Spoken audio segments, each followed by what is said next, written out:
Our dad's caregiver thought she hit the jackpot when he was diagnosed with dementia, but she ended up getting the worst karma. 6 months ago, we hired Diane through an agency to help Dad after his mild stroke. He could still walk and talk, but he needed help with his meds and getting to appointments.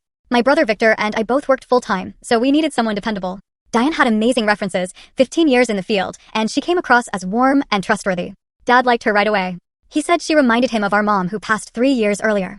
We thought she was the perfect fit. Within weeks, Diane started crossing lines. She rearranged all of Dad's furniture without asking. Said the new setup was better for his recovery. She threw out Mom's things from the bedroom, saying they collected dust and hurt his breathing. She cooked fancy meals and said we couldn't join because Dad needed a calm dinner environment. When we visited, she hovered nonstop, cutting into our conversations to tell Dad to take pills he already took or to rest even when he wasn't tired. Then the isolation began. She told Dad his friends were too stressful for his heart. Told him Victor and I only visited to check on money. Said the neighbors talked behind his back.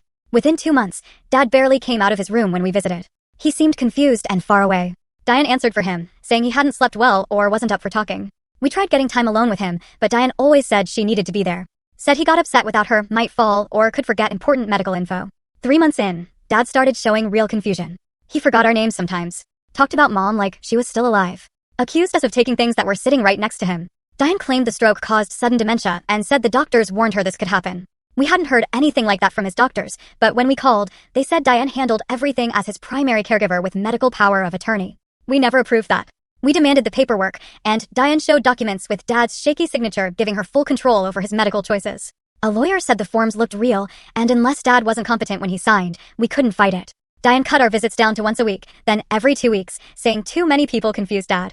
She moved in full-time, saying he needed constant care. She started calling herself his girlfriend, then his fiancé. She posted photos on social media wearing Mom's jewelry, the same things she claimed she threw out. We called Adult Protective Services, but Dad told them he was happy, that Diane took great care of him, and that his kids were jealous of his new relationship. The social worker said there was no sign of abuse and older adults could make their own choices, even if their kids didn't like it.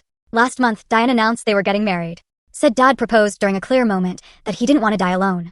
The wedding would be private, no immediate family allowed, because we were not supportive. She had already gotten Dad to sign a new will, leaving her everything and saying we abandoned him when he needed us most.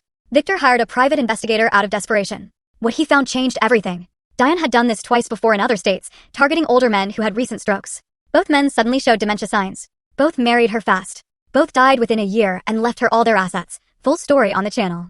Link below. Click now and watch what happened next.